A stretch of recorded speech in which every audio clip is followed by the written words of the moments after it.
You're welcome back to Al-haqq Network live on EBS, inshallah. And for today, like I said earlier, we have just listened to the analysis of the Tafsir al-Quran from our shuyukhs, and inshallah, we appreciate them for what they have done. Right now, we are going to be moving into our Al-Bayan segment of the program, where we have, as I said earlier, the last time that we decided to go and catch a very big fish from the river of Edo State, inshallah. Somebody that is well known as far as Edo State is concerned. Once you mention Edo State, you have to mention his name. If you mention his name, I don't think there are two in the whole of Edo State, inshallah. He is one time the chairman Supreme Council for Islamic Affairs in Edo State. Also, he was the secretary of the Edo State Pilgrims Welfare Board, and inshallah, now he is the current secretary of the Eminent Muslim Forum, inshallah. We have in the studio this evening our father Al-hajj Yusuf Bako. Assalamu alaikum. Wa alaikum salam wa barakatuh, Jama'a. Thank you. Happy Ramadan. And inshallah also we have our brother Abdulaziz Ibrahim Mahoga on top. Assalamu alaikum. Wa alaikum salam wa rahmatullahi wa barakatuh. Assalamu alaikum viewers, and inshallah we are going to be taking a very beautiful topic, and it's a journey of a lifetime, and we hope that you stay glued, call your friends, family to stay glued to the TV, and the journey will start, inshallah. Well, that's a very nice one. We appreciate Sheikh, our father, for squeezing out time out of no time to be here. We say thank you very much. This evening, we want to discuss about Hajj. It is something that many of us are so eager to go. Yes. And this evening, as I'm seated here, it's as if I'm close to the airport. I want to enter the plane and go on that journey. So we want you to take us, as well as our viewers, around that journey of Hajj and its significance. Bismillah faliyatafadal mashkura. A'udhu billahi minash shaitanir rajim. Bismillahir rahmanir rahim. Viewers at home, happy Ramadan and the season of preparation for Hajj. May Allah make it easy, and may all the forces that have been hindering the traveling to that holy land be subsided by Allah barakah of this Ramadan. Journey to Hajj is a very fine and beautiful thing that one can experience in life. As you are aware, it's the fifth pillar of Islam. It is made compulsory for all those who have the means to travel on that journey. And if you have the means, you did not travel on it, it becomes a problem, it becomes a sin. But if you don't have the means, because you can be a well-wisher of those who are on the journey, and you can as well get the reward, because we were told about a man who was to travel on this journey, and on his way to making payment, he found somebody who was being dragged on the road for owing debt, and he felt that he could save this fellow from being insulted and maligned, and he decided to use the sum with which he was going to pay for his Hajj to rescue that fellow from those who he was owing. And behold, he told Allah to allow him to be to Hajj if it is his wish for him to be to Hajj. At the end of that year, people who went to Hajj and all came back, and a lot of people dreamt of those who went to that Hajj and said that among all those who went to Hajj in that environment, only this man's Hajj was accepted. And so people wanted to reach him to find out what was it you did in this journey that make your Hajj to be different from the rest of us who went on that journey. And the man keep on reporting to them, 1, 2, 3 persons have come. I did not go on Hajj. But invariably, when people became insistent, he now told them that, look, I had intention to go to Hajj, and this is what I did that now made me not to go on Hajj. Behold, that intention was fulfilled, and he was counted among one of the best people who performed Hajj that year. So, Imam Ahmad will be near. Now let's come back to the topic, the journey to Hajj. It all starts from your intention at home to go to Hajj. You have the means, and you are qualified, and you are a good and practicing Muslim. The other 4 pillars are correct for you, which is Iman, and you do your salat accurately and properly, and you do your fasting as we are doing in the month of Ramadan, and you pay your zakat al-fitri and zakat al-mal when you don't have the money. The last one, which is Hajj, becomes incumbent on you to do. So your operation is to get your family well settled, and you have the means to take you there, and you pay the fee. Then the movement starts all the way from Edo, because we are in Edo, down to Lagos, which is our route. Then you get to Lagos, you board the plane to Saudi. You are lucky if your ticket reaches Lagos, Medina. But I would say you are lucky if your ticket reaches Lagos, Jeddah, because it is easier when your ticket reaches Lagos, Medina. So I will take it from the Lagos, Medina, because that is one that, because of time. So you live here, you get to Lagos, about 6 hours drive, flight. You get to Lagos, to Medina, and you drop at Medina. You are checked into your hotels. And the first major assignment is to begin to make your 5 times daily prayer in the holy month. Mashallah. This is the Prophet's mosque. That's the Prophet mosque. To do your 5 daily prayers in this month. You're going to spend about 7 days or thereabouts. Then you visit this place. There's a place here where the Holy Prophet is buried, where the other 2 Sahaba, that's the point, where the Prophet is buried. Is very close to Aisha's house, the wife, and that is where you have Umar and Umar and Abu Bakr Sadiq with him there. Then very close to, by the left of this place, is where you have what we call the Rauda, between the member of this mosque and the house of the Prophet. It is said that that particular spot is a spot in Al-Jannah. So any prayer you say in this particular spot is always accepted. 1 minute, sir. There's a tale we normally hear that there is another prophet whose grave is very close here. Is that very correct? As far as my journey to this place is concerned, we were not fortunate to see that. But this place is purely for the Prophet and those 2 Sahabas. And if there is a grave next to that place, it must not be within the vicinity of this place. We're a little bit far away. There is a burial ground, which is the burial ground of the faithful. It's not too far from this particular, because it's not within the vicinity of the mosque.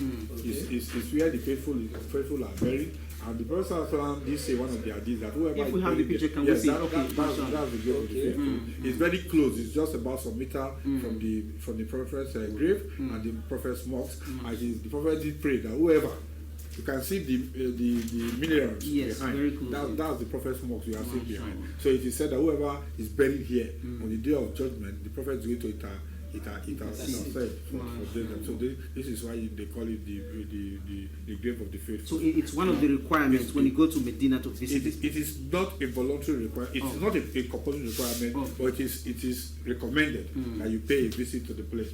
I have gone there. I have even joined burying people in this place. Alhamdulillah, may Allah accept our act of ibadah. That is concerned. Then after this, there are other places you need to visit within the vicinity of Medina. You can move from there to the Mosque of Kuba. You can go to Mount Hood and the tomb of the Matthias. That's what they just showed us now. And back, and this one they showed us is just the back, which is the cemetery. Then you have the tomb of the Matthias. These are the various areas you can go on in Medina. Then from Medina, after about a week, you move now to Mecca, where the major activities for Hajj now begins. So you drop at the hotel as usual. Then immediately before you leave Medina to Mecca, you have to pass what we call the Mikat. If you are in Medina, you now pass the Mikat of those Medinas. So in the Mikat is where you prepare yourself for the Hajj proper. Okay, this is this is Mecca, but the Mikat is where you prepare yourself. You change from your normal clothes to the Ihram, which is for the men a two pieces of cloth, one down and one up, and you tie it by the right hand or by the left hand, and from then you go into the takbir. You are no longer allowed to discuss worldly things. You are no longer allowed to begin to play with your phones and begin to talk about things that are not relevant. And all that you need to say from then is Labbaik Allahumma labbaik labbaik la sharika laka inal hamda wa ni'mata laka wal mulk la sharika Allah. Now, I want to suggest that since we are on the journey, is it not better we say it together? Okay, let us say it together. I would love that, mashallah. Labbaik Allahumma labbaik. Labbaik la sharika laka labbaik. Innal hamda wa ni'mata laka wal mulk la sharika Allah. This is all you are going to be hearing in the buses that are going to take you, convey you from the Mikat place down to a journey of about 3-4 hours before you get to Mecca. As soon as you get to Mecca, you are going for the first tawaf. Tawaf, we call it tawaf of arrival. You go to the Kaaba, and in the Kaaba you start from local Yemen. That is once you enter, there is a place where you will have a green light. That green light shows you that is where you are going to start your starting point. And immediately you get to the starting point, all you need to be saying is Subhanallah, alhamdulillah, wa la ilaha illallah, Allahu akbar, Allahu akbar, la hawla wa la quwwata illa billah. You use it to go around until you get to that point again, and immediately that local Yaman, you try to touch it. You cannot touch it, just you point to it where you have the what we call the black stone. So you go there until you circumvent. The first time you walk fast, you walk fast about by the fourth round of thereabout, you start moving in a way that at least will be convenient for you. Because of space, one does not actually go with touch speed, which is supposed to be the sunnah. But at the end of the day, you go around circumambulate by the entire speed that the space allowed you until you get to the seventh one. By the time you get to the seventh one, you now move behind Maqam Ibrahim. If we go to Maqam Ibrahim, please can we have Maqam Ibrahim? If you go to Maqam Ibrahim, it's a station of Ibrahim. That is where you have the foot of the way Ibrahim when he stepped into that place to build the Kaaba the first time. So the foot is still there, and it's grounded with gold painted art that you can then with a graph you can easily see. That's Maqam Ibrahim. So his footprint is right still in that place. It is just the way it was the day he stepped on it, and it is one of the wonders of traveling on this journey. Then you now go behind here and make 2 rakats. You make 2 rakats behind this place with the first one, the second one, Allah had. Then you sit down and make supplications. It is also said that whatever supplication you are able to do here, it is accepted. Then you must be found out by this. Then the next thing you move behind the Maqam Ibrahim, and you now go to take your Zamzam water. The Zamzam water, as the story goes, is the water that spring up. Can we see that place? When we have the Zamzam water? When the wife of Abraham was taken out from where they were. Okay, is this the Zamzam water? This is the coloration, but the down part of it is where you have. That's the well. But they have decorated in a way that it now flows all over the mosque. So there are different points where you can go to take your Zamzam water. Then you get there, you pray, and you take the water, you sip out of it. The Prophet recommend that you sip the first time, you sip the second time, then you drink. You can use it to wash your face and all that. Do you need to purify this water before you drink? The water is fully purified. MashaAllah. It's the way it is, and you just take it, and you must at least be sure that you are ready to do your dua with it before you drink it. Don't just taking it and drinking it. If you have any illness in your body, your system, if you have anything you need from Allah, just pray about it and take it, and then you are refreshed. And you move from here to Safa and Marwa. You start from the Safa hill and you go there and say in the Safa and Marwa, Mishallah, you pray there and you start. The Safa and Marwa was where the mother of Ishmael was moving from one point to when he was looking for means of surviving the child. So those who are going now, they are moving from the starting point, and those who are coming from Marwa. So it's like it's depicting the movement of. You can see the demarcation between them. So they are coming. Some are coming from the Safa, which is the hill. It's one hill to another hill. Oh, okay. So one hill, you start from one hill and you go to the other. So you go and come. It makes it several times. But the belief is that it's as if it's a very high hill that. No, it is. If you leave from this where you are doing a circumambulation, which is the Kaaba, and you'll be climbing. The night will be midnight. Everything inside is inside within the mosque now. But you can still see that you are climbing on a hill before you get to the place. But it's a little bit higher than the Kaaba itself. So you move from there to that place, then you start from Safa and you end up in Marwa. Then after that you have completed that exercise, you now move. Behind it, there are shops where you now go to cut your hair. If you are a man, as a woman, you join together and cut at least an inch out of your hair, and then you have completed your first assignment as per coming to Hajj. You are now allowed to go take your bath and remove the ihram, and you can begin to wear your normal clothes until the 8th day of Dhul Hajj. By the 8th day of Dhul Hajj, which is Yom Tashriq, people are now ready again to wear back. Remove those your old clothes. The ihram you have washed before, you now put them back and be ready to start the Hajj properly. By this, you are now going to move out of your hotels and move out of Mecca completely. You'll be going to a place called Mina. Some call it Mina, some call it Muna. This place, you have a lot of tents all over the world. People that visit Hajj that year, they are going to have their tents and resident in that place for that night. Can we have that list? I think this is not the. This is Muzdalifa. Where you have the tent, where you have all the tent, then people are going to be there. Then you stay there till the 9th, which is the day of Arafat. Then from 8.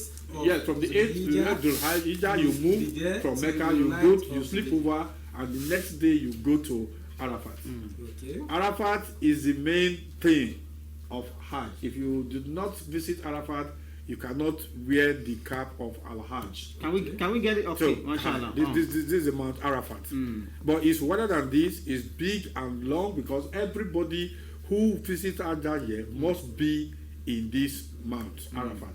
So here, you are going to be here from morning till sunset, and you do all your dua and do all that is required for you to do in terms of supplication and everything until sunset.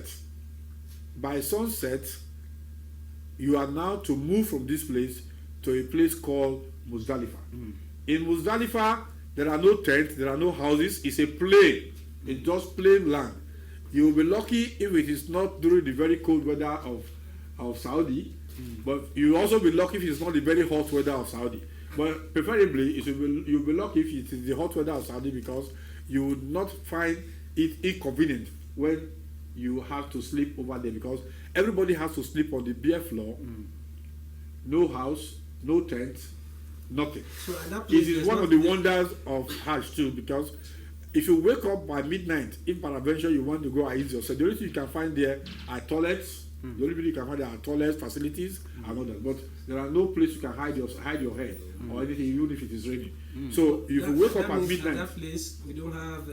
There's nothing like I'm the governor. That's the point I want to make. Now, at that point, you wake up at midnight. Both the governor, both the president, both even the king of Mecca and Medina, everybody is equal. Can we have a picture, please? Everybody lies there with your white, and everywhere is white. And if you wake up, if you are not careful, I think you'll be shocked of what you are going to observe. So everyone is lying on the ground now. Everybody, this place, you just struggle for a space where you can lay your head for that night. Wow. Till daybreak. No mansions. No mansions, no nothing, hotels. no hotel, nothing, no tent. Everybody is equal here. So by the time you leave here, the only thing you can hold here is probably your mat or your piece of cloth you can spread on the ground and lie on it. Then in the morning of it, after the Fajr prayer, then everybody now moves back to Muna, and from Muna you are going straight to Jamrat. Jamrat is a place where you throw stone at the devil. So you go to the Jamrat Aqaba, which is the first big one for that first day, and you pick your people from Muna or Muzdalifa. That place where everybody slept. In the morning, you pick your. This is the 3 Jamrat. In one shot. Yes, in one shot. But the first one is the big one. We had the middle one and the small one. So the story behind this is that when Ibrahim alayhi was going to slaughter the son, the holy son, according to both the Bible and the Quran, which is Ishmael, the Satan haven't convinced the wife that the son that you labor to kill, to get, your husband is going to kill it, and the wife did not listen to him, decided to run after Ibrahim and the son. He tried to convince the son to say, look, your father wants to go and kill you. Why do you think he does it like this and gave you a bag that contains knife and other and rope? Ibrahim drove the Satan back. So Ismail drove the Satan back. Then it was the son of the father, now Ibrahim himself, for Satan to convince him. Then the point at which he throws stone at the devil is the 3 points that you have just been shown now. The first time the devil came to him, he threw stone at him to scare him away. The second time he met him on another point, he threw stone at him, and the last one he threw stone at him before the devil now decided that, look, this is a mission impossible, and so Ibrahim now went ahead and tried to slaughter the son, and the ram that our first brother sacrificed, that's when you call Cain and Abel. You know, they both, according to the Quran and the Bible, they both offer sacrifice to Allah, and because the senior one did use the real ram for sacrifice, Allah accepted that of his and did not take the other one. So that ram has been in paradise. It is the ram that God is now sent down to Nabi Ibrahim to say, instead of slaughtering your son, that is the ram that is slaughtered. And that is immediately after this exercise, after throwing the stone, all pilgrims are now allowed to go and slaughter their rams. Immediately, in commemoration of that incident, immediately after the throwing of stone, all pilgrims go back to the camp and you go and slaughter your rams, and then you can now scrape your hair, as the case may be, and you can now move again from that place to visit Mecca. It is a long journey, but some person will say, okay, if you cannot do it because you are weak, you wait till you complete the 3 days in Muna. But if you can, it is advisable you go back to Mecca that day and go and do the second tawaf. Second tawaf is the circumambulation, just the way we did it the first time. You go around this several times, you pray behind Maqam Ibrahim, you go and take the Zamzam water, you go to Safa and Marwa, you go back again and trim your hair or scrape your hair. Inshallah, you are going to continue from there because you are very interesting. Out of my seat here into Mecca, inshallah. And I pray that Brother Abdulaziz, he has been there. Yes. You've not been there. I've had series of dreams about Mecca. Inshallah, may Allah make it possible. And I've not been there. Inshallah, by the grace of this program, may Allah make it have possible. that belief that very soon we're going to go there. Inshallah. Allah make it easy. Especially when you even said the footprint of Nabi Ibrahim. Yes, we it's will still visible. go there and see it. We pray, may Allah make it easy. You are going to continue, but before then, one of our father, the chief imam of Benin Central Mosque, our father Al-haqq Abdul Fattah and Abu Lele, also said something about the significance of Hajj. Let's quickly listen to him. You know, Hajj performance is one of the 5 pillars of Islam, and it's not compulsory for those who do not have the means. It's not compulsory for those who are not physically fit and mentally alive. And when there is no safety on the road, you are not supposed to be there. So beside all these 3 points, those who are blessed with money, in good health, are supposed to go there and worship Almighty Allah. The purpose of Hajj is for you to experience spiritual awakeness, seeing the signs and wonders of Almighty Allah in those places. You know, when you talk about Sayyidina Ibrahim, Sayyidina Ismail, Sayyidina Adam and the rest of them, when you go there, you see those signs there. Those signs are supposed to build your iman, your faith, so that you will have your belief, your faith will increase in multitude. And so, it is good that all of us should be there. And the reward is so tremendous.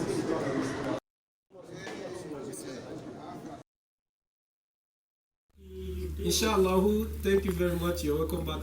You're welcome back to Al-haqq Network Live on EBS, and we have been discussing about Hajj, and that is just the chief imam of Benin Central Mosque, Alhaji Abdul Fattah and Abu Lele, discussing about the significance of Hajj.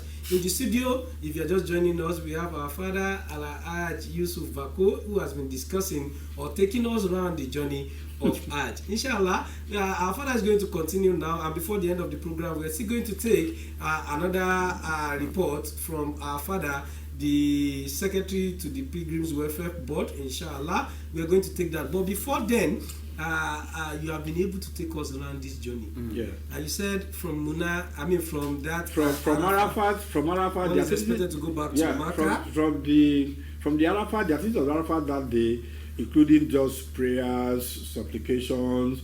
There are no laughing out there. We only take a Jamaat prayer at Arafat. Then after that Jamaat prayer, you stay there and you just wait till sunset. Then when we move to Muzdalifa, in Muzdalifa, like I said, you sleep over that place. Then from Muzdalifa, we now move to Jamrat, which is where the stones are thrown. Then you go back after throwing the first stone back to Muna, and you stay in Muna. Either you go to Mecca to go and complete Tawaf of the Father, which is second Tawaf of I've completed my assignments. Then you go back to Muna. You must go, but you must not sleep in Mecca. If you go to that Tawaf of the Father, you must come back to Muna that same day. If you sleep over in Mecca, then your Hajj has become spoiled. So you will be in Muna. The second day, you will now go and throw stone at the 3 Jamrats. Again, you go there, you throw to the place again. You come back after throwing back to Muna. You stay. But some persons decide after throwing for that first 2 days, they decide to return back to Mecca. But the Prophet advised that it's better you stay 3 days. If you cannot go back before sunset, then you sleep over. And the 3rd day in the morning, you still go back and throw stones at the 3 Jamrats before you now in preparation journey back to Mecca. By the time you get to Mecca, your Hajj is as good as completed. You can now remove your Ihram, and you can now begin to be addressed as I prefer to be addressed as Malam Bako Yusuf. Al-haqq. Well, that is a Malam Bako. Al-haqq is a different ball game. It must be included in my name. Then after you can now begin to go for shopping, buy your teeth. Those who want to buy teeth. But I want to say something about that. One's intention should be very real. Sorry, sir. Before you take that, let's quickly take our barrister Muhammad, the secretary to the Edo State Pilgrims Welfare Board. He also has something to say about Hajj.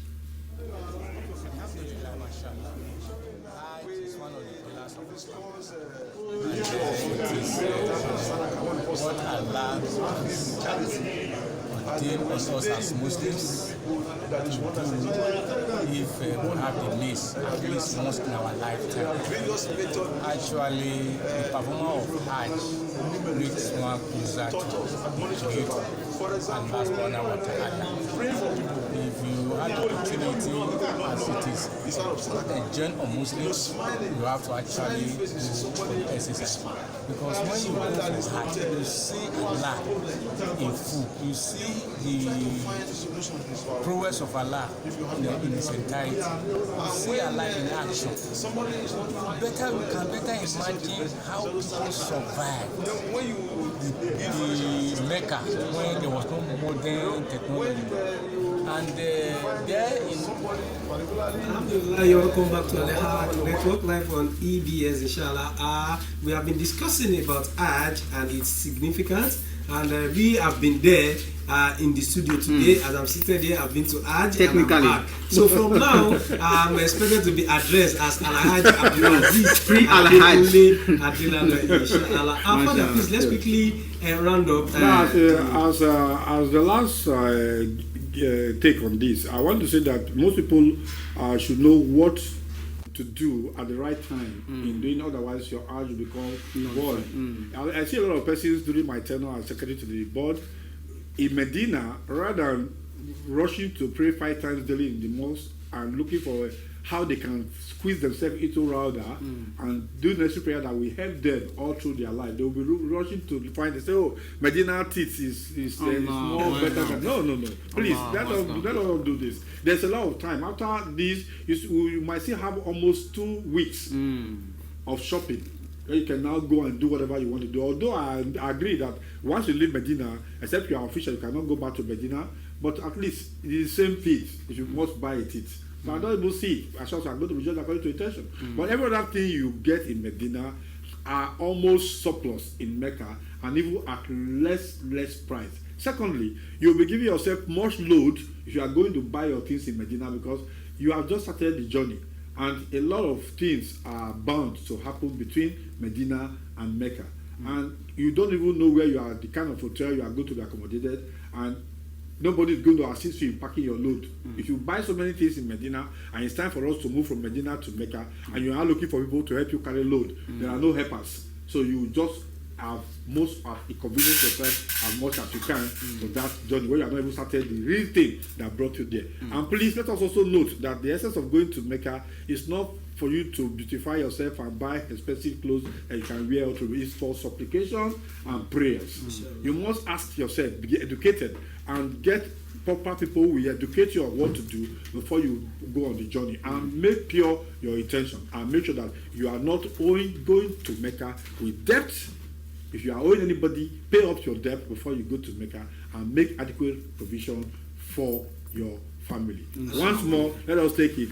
Labbaik Allahumma labbaik. Labbaik Allahumma labbaik. Labbaik la sharika laka labbaik. Labbaik la sharika laka labbaik. Innal hamda. Innal hamda. Wa ni'mata. Wa ni'mata. Laka wal mulk. Laka wal mulk. La sharika la. La sharika. May Allah make it possible for us to be there. Subhanallah. Wassalamu ala al-mursalin. Alhamdulillahi rabbil alamin.